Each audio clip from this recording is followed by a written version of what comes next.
On gagnerait certainement à être plus souvent mignoniste. Salut à toi, c'est Hibou Bouboulan et aujourd'hui je te présente le dernier album de Philippe Catherine, Zouzou.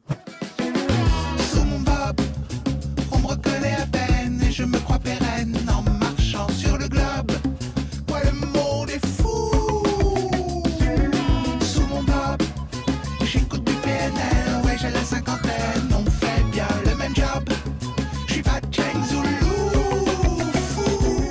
C'est le grand retour de Philippe Catherine avec un nouvel album probablement teasé comme Jaja. Je veux dire, combien d'artistes ont eu l'occasion de présenter le nouveau single de leur dernier disque devant 25 millions de téléspectateurs uniquement en France et beaucoup plus dans le monde entier? Je pense qu'il n'y en a qu'un, et que ce un, c'est ce Philippe Catherine. Et en même temps, quel accomplissement pour sa carrière qu'on a beaucoup trop tendance à réduire à ses simples sons comiques burlesques un petit peu ridicules. Évidemment, son explosion elle a eu lieu à la sortie de son album Robot après tout, et de ce fameux single qu'on n'a pas arrêté d'entendre depuis. J'adore.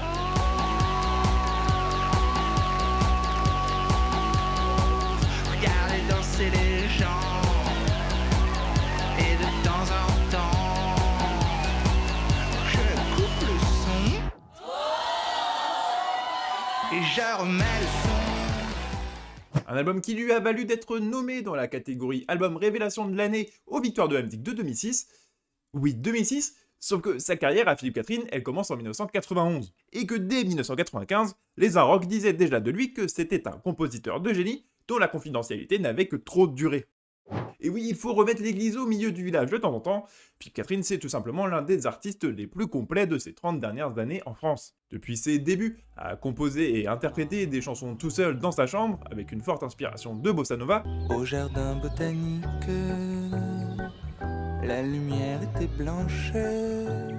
en passant par son évolution qui l'a amené à s'assumer de plus en plus et à travailler de mieux en mieux entouré, à commencer par le groupe de jazz des Recyclers, puis avec les meilleurs producteurs et arrangeurs de l'Hexagone, Chili Gonzalez ou Sébastien Deadmangers, entre autres, jusqu'à arriver à multiplier les invités sur son dernier album, Angèle, Oxmo Puccino, Jean-Paul, Gérard Depardieu. Oui, bon, la liste des invités de cet album, elle a peut-être un petit peu moins bien vieilli que Philippe Catherine. Mais bon, ça tombe bien, ce nouvel album, Zouzou, c'est plutôt un disque qui va se recentrer au sein du foyer. Zouzou, c'est lui. Enfin, elle, en l'occurrence, c'est la chienne de Philippe Catherine. Et c'est la mascotte de ce nouvel album. On peut l'entendre aboyer à plusieurs reprises sur le disque, et elle a même le droit à sa propre chanson. Et bon, allez, allons-y, parlons-en de cette chanson. C'est pas franchement évident de parler de la musique de Philippe Catherine, particulièrement sur cet album, à tel point c'est un véritable ovni musical. Alors oui, il y a des codes de la chanson et de la variété française qui sont acceptés et même sublimés, mais on n'hésite pas non plus à les détourner pour t'amener à un endroit où t'étais pas du tout préparé à la base. Bon, Zouzou, c'est une chanson qui parle de caca sur des couplets arrangés comme de la grande chanson française, et qui part en gros refrain hyper pop et rock psychédélique, monosyllabique. J'ai fait ce que j'ai pu pour l'introduire. Mon ami Zouzou court plus vite que vous. C'est pour ça, voyez-vous, qu'on l'a appelée Zouzou. Elle court plus vite que vous. Zou, hey, zou, zou, zou, zou, zou, zou, zou, zou, zou, zou, zou, zou, zou.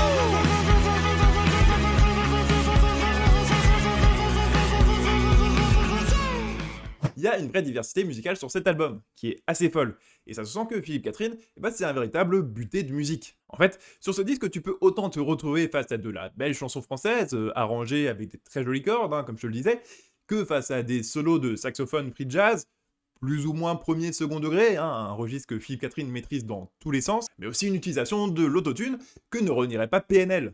Frérot, alors comme ça t'es plus mon frérot. C'est comme si on m'avait tiré dans l'eau, même pas en m'appelant, putain. Parce que oui, lorsque Philippe Catherine nous dit qu'il écoute du PNL sous son bob, en fait ça s'entend. Et puis de toute façon, Philippe Catherine c'est sans doute le quinquagénaire le plus au fait du rap français de ces dernières années. Si t'en doutes, faut vraiment que t'ailles voir l'interview qu'il a fait pour GQ, c'est hyper impressionnant. Bref, c'est une personnalité très très intéressante, ce gazou, féminin, masculin, et cette voix très profonde, et puis une écriture absolument unique, je le dis pour avoir été passionné, et pour être passionné par son disque. Et dans les thématiques qu'il aborde, Philippe Catherine, je te le disais, il revient à un certain intimisme, ou plutôt mignonisme. Ce mouvement de pensée qu'il a lui-même théorisé et dont il a déjà fait des expositions ou des bouquins, et qui revient à voir le mignon dans tous les moments de la vie, particulièrement ceux du quotidien. Les moments que l'on oublie sont les plus importants. Alors dans cet album, on va s'extasier d'un lever de soleil corse, d'une journée sous la couette, seul ou accompagné, d'une balade avec son chien. Mais on va aussi observer le temps qui passe, et ses effets sur son propre corps, ou encore sur son environnement. Maintenant, quand je repasse devant chez Philou, c'est un toiletteur pour chien. C'est là qu'on se faisait des bisous, là où il y a le dalmatien. On est véritablement dans le carpe diem, en gardant à l'esprit que rien n'est éternel. Et plus ça va, plus Philippe Catherine il s'en rend compte. Mais loin d'être une raison de se morfondre, c'est plutôt l'occasion de célébrer la vie. Et puis de quand même bien rigoler, il invite carrément sa fille à faire des imitations sur le disque.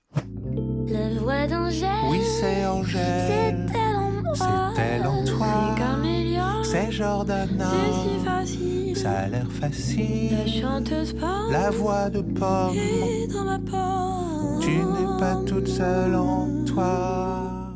Et en conclusion, Philippe Catherine rend hommage à l'une des rares choses qui devraient nous survivre, l'art, et en l'occurrence le cinéma. Un média qu'il connaît bien, parce que évidemment, en plus d'être chanteur, compositeur, musicien, plasticien, Philippe Catherine est aussi un grand acteur. Et je pense que quiconque a vu Le Grand Bain aime Philippe Catherine encore toujours un petit peu plus. Et ce disque, il pourrait bien avoir le même effet pour tous ceux qui voudront bien l'écouter sérieusement, sans se prendre au sérieux. Ce sera le cinéma, ce qui le mieux nous décrira. Voilà, merci à toi d'avoir regardé cette vidéo. N'hésite pas à me dire ce que tu as pensé du disque dans les commentaires et à t'abonner à la chaîne. On vient tout juste de dépasser les 1000 abonnés. Merci beaucoup pour ça. Je vous prépare peut-être une petite surprise pour cette fin d'année. En attendant, tu peux aussi regarder ce qui se passe sur les autres réseaux. Et je te donne rendez-vous la semaine prochaine ici pour une nouvelle vidéo sur un disque qui est sorti ce vendredi. Quand on sera plus là, on sera toujours là.